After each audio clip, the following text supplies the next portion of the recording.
Good morning everyone. So today we will discuss the MCQs of 17 July and you can also join us on our Telegram channel and the link is also given in the description box below. So let's check out the list and these are the MCQs we are going to discuss today. And I hope you are also revising these MCQs because revision is the key. So जिस भी month की current affair कर रहे हैं साथ साथ में ये MCQ जरूर कीजिए ताकि आपको रिकॉल करने में इजी रहे, या फिर बाकी टेस्ट सीरीज जो आप सॉल्व कर रहे हैं उसमें देखिए कि कितना ज्यादा आपको हेल्प कर रहे हैं. So let's begin our today's MCQ. So question number 1 is with reference to National Intelligence Grid and the correct option here is A, that means NetGrid is an online database of information from Core Security Agency of India. यानी कि एक online database है information का और जो core security agency है India के अंदर उससे रिलेटेड है ये. But it is not an initiative of ministry of defence because it is an initiative of ministry of home affairs and it was started in 2009. तो बेसिकली इसका M है कि ये जो इंटेलिजेंस और लॉ एनफोर्समेंट एजेंसीज है उनको assist करने में हेल्प करे ताकि इंश्योर किया जा सके नेशनल एंड इंटरनल सिक्योरिटी और टेरर को काउंटर करने में ये हेल्प कर पाए. सो मेन जो इंटेलिजेंस ग्रुप हैं या एजेंसीज हैं वो यहाँ दे रखी हैं, जैसे कि रॉ है, आईबी है, एनफोर्समेंट डायरेक्टरेट है, सीबीआई है. Now question number 2 is with reference to reservation for disabled person and the correct option here is A, that means Supreme Court upheld that persons with disabilities are also socially backward, but statement second is incorrect. They will be given reservation as other backward classes in India, क्योंकि इनको entitle किया जाएगा same benefit of relaxation as scheduled caste and scheduled tribe candidate, ना कि other backward classes. So 2012 के अंदर जो judgement दिया था सुप्रीम कोर्ट ने उसको अपहेल्ड किया है कि जो रिजर्वेशन है डिसेबल्ड पर्सन के लिए वो रेलेवेंट है और वो दिया जाना चाहिए. और पर्सन्स विद डिसेबिलिटी ये एक सोशली बैकवर्ड क्लास मान सकते हैं और ऐसा दिल्ली हाई कोर्ट ने अपहेल्ड किया था in Anmol Bhandari versus Delhi Technological University case के अंदर. Now question number 3 is with reference to Swabhiman Anchal. And the correct option here is B, that means the region is covered by water from 3 sides and has inhospitable terrains. But statement first, that is the former Maoist hub is located in the state of Chhattisgarh is incorrect. क्योंकि स्वाभिमान अंचल है वो located है along Orissa and Andhra Pradesh border. क्योंकि ये जो reason है वो इनहॉस्पिटेबल ट्रेन्स है तो ये कट ऑफ कर देता है सेंटर को, यहाँ पे एक्सेसिबिलिटी काफ़ी कम हो जाती है, तो यहाँ पे माओइस्ट एक्टिविटी काफ़ी ज़्यादा तेज है. लेकिन जब गुरुप्रिया ब्रिज यहाँ पे बना 2018 के बाद तब से इस एरिया के अंदर नॉर्मलसी अचीव की जा रही है. Balimela reservoir is also located here. Now question number 4, Guntur Chile has a geographical indication tag of which of the following states? And the correct option here is C, meaning Andhra Pradesh. तो अगर आपको याद होगा गुंटूर जो है वो आंध्र प्रदेश के अंदर है तो आप याद रख सकते हैं कि गुंटूर चिली भी आंध्र प्रदेश से रिलेटेड है. एंड साथ में ये भी आप ध्यान रखें कि आंध्र प्रदेश जो है वो more than 65% of production of chilli account करता है इन द कंट्री और इसकी डिमांड वर्ल्ड वाइड भी काफ़ी है. Now question number 5 is Hagia Sophia in news recently is located in which of the following countries? And the correct option is B, that means in Turkey.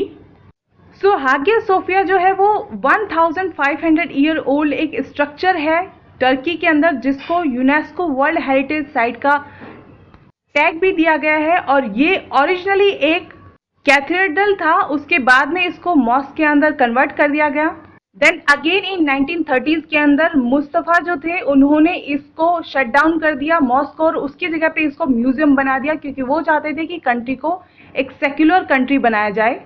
Now again इस चीज़ को reverse किया जा रहा है Turkey के अंदर, यानी कि हाईएस्ट कोर्ट ऑफ टर्की ने अब अलाउ किया है कि इस हागिया सोफिया जो पहले कैथेड्रल था फिर मॉस्क बना देन म्यूजियम बना, अब म्यूजियम से मॉस्क बनेगा. Now question number 6 is recently Quezon 11 was in news, so choose the correct option and here are the 4 statements given, and the correct option here is A, that means statement 4 is incorrect. It is not a successful mission of China, क्योंकि ये fail हो गया recently और इसको launch किया गया था from ज्यूक्विन satellite launch centre, जो कि नॉर्थ वेस्ट चाइना के अंदर है। आप मैप में इसकी लोकेशन ज़रूर देखें, लेकिन मल फंक्शनिंग की वजह से ये मिशन फेल हो गया, लेकिन एग्जैक्ट कॉज का अभी पता नहीं लगा है। Now question number 7 is recently UGC guideline were in news, so choose the correct option and you have to choose the incorrect statement here. So the correct option here is B, that means statement second is incorrect. As per guidelines the university are required to cancel the final year exam. Actually UGC ने guidelines दी हैं कि जो universities हैं उनको examination complete करने हैं at the end of September 2020, either offline, online और ब्लेंडेड मोड। एंड इसके ऑपोजिशन में स्टेट ये आर्ग्यू दे रहे हैं कि अभी जो पेंडेमिक चल रहा है उसके अंदर ऐसा सब पॉसिबल नहीं है, लेकिन ये जो डायरेक्शन है वो बाइंडिंग होती है स्टेट्स के ऊपर, और यूसीजी वो सारे स्टेप्स ले सकता है जो उसको लगता है कि यूनिवर्सिटी एजुकेशन के प्रमोशन और कोऑर्डिनेशन के लिए फिट बैठेगा as per section 12 of UGC act. So although कुछ स्टेट इसके ऑपोजिशन में हैं, बट जो फेट है एग्जामिनेशन का वो स्टेट गवर्नमेंट डिसाइड नहीं करती, क्योंकि ये यूसीजी एम्पावर्ड है लॉ बनाने के लिए और इश्यूज करने के लिए direction regarding the examination of universities. Now question number 8 is recently Directorate General of anti Profiteering was in news and the correct option here is C, meaning both the given statements are correct.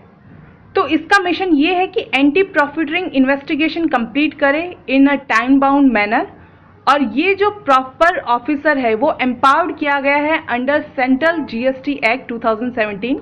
तो basically ये conduct करते हैं investigation और collect करते हैं evidences. और recently national anti profiteering authority ने under GST regime ये पाया कि हैदराबाद बेस्ड प्रसाद मीडिया कॉरपोरेशन जो है वो गिल्टी पाया गया प्रॉफिटरिंग का, और ये case director general of anti profiteering ने इन्वेस्टिगेट किया है।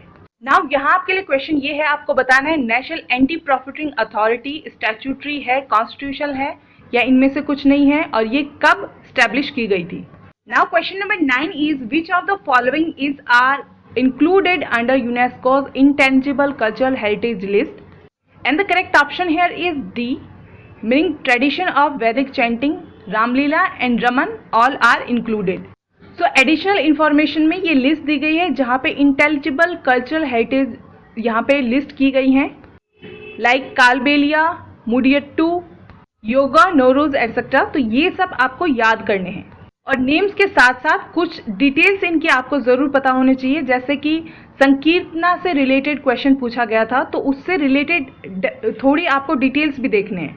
Now question number 10 is Saint George Channel is located near which of the following country, and the correct option here is C, that means in UK. तो ये एक सी channel है जो connect करता है आयरिश सी को from Celtic sea.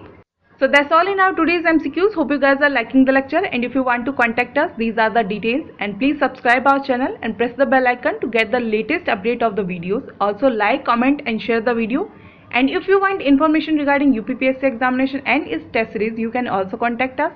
So stay safe, stay healthy, have a nice day, and thank you.